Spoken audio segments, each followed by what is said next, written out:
Welcome, everybody. This is Chosen Generation, and I am your host, Emmanuella Young. On today's show, we're going to be talking about church dropouts. Why do you believe what you believe? And I'm telling you, I have a special guest in the studio today with me.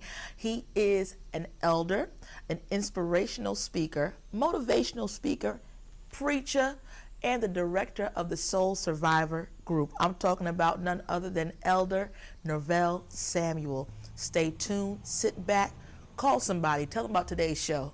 Don't forget, you're chosen. Let's go. Yeah.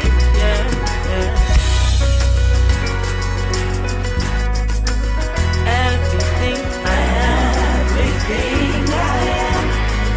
you took me and you turned it all around. You made my spirit new, my righteousness free. Lord, I thank you, God. Ready for what's about to go down. Because we're going to go down.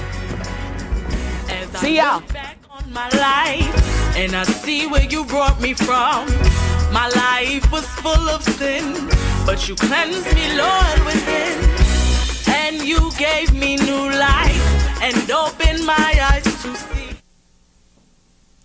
Hey everybody, welcome back to Chosen Generation. Now I have in the studio with me none other than Elder Nelvern Samuel. Yes, I am so excited that you are here.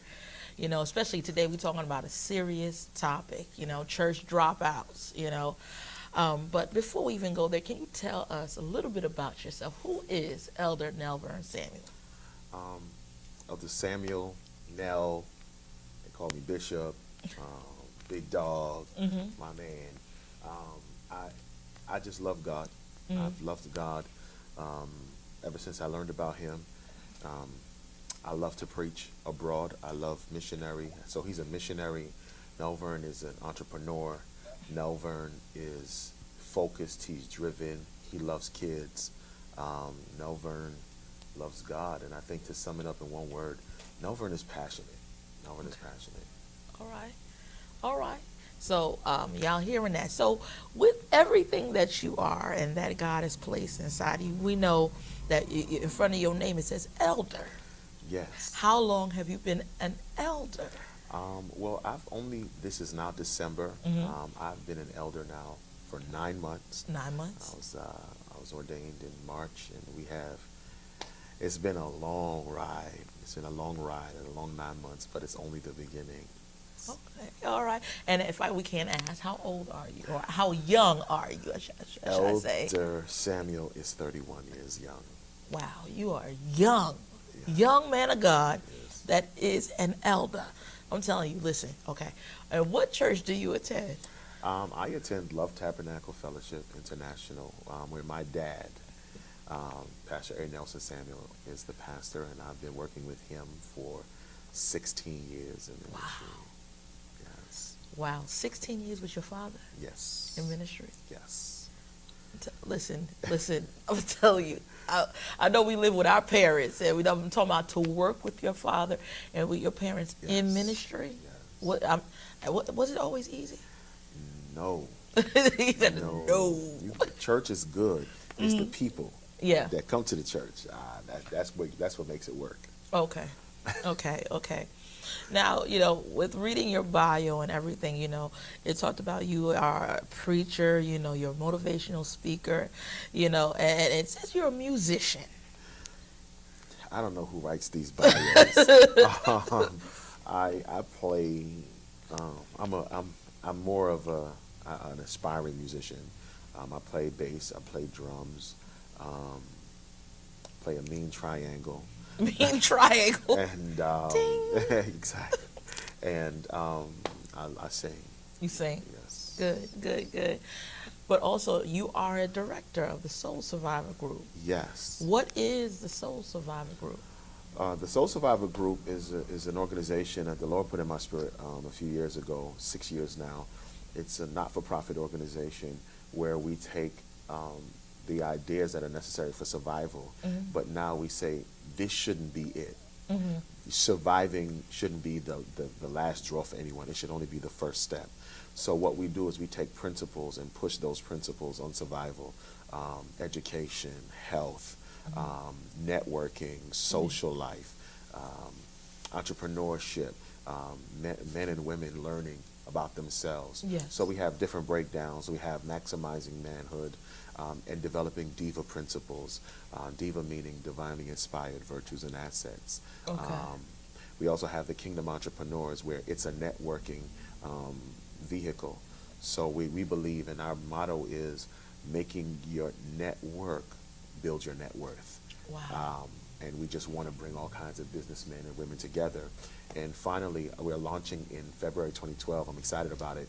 It's something called the Congress of Academic Excellence. Yeah. And that is where we take young people in high school years, 9th to 12th grade, and we push them. And we push them. We're not latchkey. We're not Kaplan. We're not a tutoring program. We are helping. We are mentoring them, preparing them for post-secondary education. Wow. And we just use this as an opportunity to get everyone together to know, hey, after high school, you know, there's more to life. Yeah. And that was birthed because I asked a young man one day, I said, what do you want to do with yourself? What's your goals? And he said, graduate high school. I said, okay, what's next? Yeah. He said, oh, that's it. I said, what do you mean? He said, well, it's better than getting a GED. And when I can go to Job Corps. And I said, is that your goal? You're 18 years old. And he said, that was it. And we started that fire, started that passion. Wow. So you're very, very passionate about these young people. Yeah, they are my babies. Oh, goodness. I'm telling you, awesome. Now, I'm telling you, everybody, we're going to get back to you. We're going to have to come to a quick commercial break. But when we get back, we're going to be talking about church dropouts. Why do you believe what you believe? We'll be right back.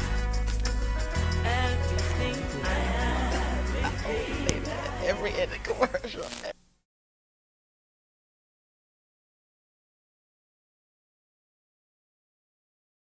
Christians have a problem. 75% of our young people, 3 out of every 4, walk away from the church once they leave the home. Intellectually, they don't know why Christianity is true. They run into liberalism. They run into atheism. And they don't know how to handle it. I do have a lot of questions about Christianity. I'm a Christian myself. It's hard sometimes to be consistent with what you believe. As far as organized religion and scripture and everything, I'm not all into that. And listening to my friends is hard. Well, I'm here to say I don't think the atheists have a good point. I think it takes a lot more faith to be an atheist than it does to be a Christian. We're coming to college campuses, high school campuses, and churches to show you why you ought not have enough faith to be an atheist. If there is no God, it's just your opinion against, say, Hitler's opinion. The evolution would only be able to look at the behaviors or the particular actions.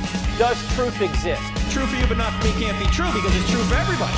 Does God exist? Now, which view is more reasonable? No one created something out of nothing, or someone created something out of nothing? Since something exists, then something must have always existed. Are miracles possible? The greatest miracle of all has already occurred, and we have scientific evidence for it. Is the New Testament true? Many people will die for a lie they think is the truth. Nobody will die for a lie they know is a lie. Every year at our Cross-Examine Instructor Academy, we train about 30 instructors to take this truth all over the country. You could simply stand back for a moment and see whether the argument actually works. We're reaching thousands in person, thousands more through direct TV, 16 million homes, radio, 136 stations, and the web. What these guys are doing is really cool because it's offering a forum for people to talk about issues that everyone thinks about. I came in believing myself to be an atheist. It was very nice to see someone with Christian beliefs backing it up with such scientific knowledge and facts. His closing statement really kind of sealed the deal, and it's probably one of the best arguments that I had ever heard. It was really neat to take the Bible out of if God exists or not. So it was really neat that he was able to do that and have, I guess, substantial facts. Before he came, I really didn't have a super strong apologetical, understanding of, how to defend the faith. Now it's overwhelming the evidence. When we go on a college campus, we don't charge students a dime. That's why we need your financial support. If we don't reach out to save the 75% of young people who are leaving the church, who will? If we don't reach out to the atheists, the skeptics, the agnostics, who will? Thank you for standing with us.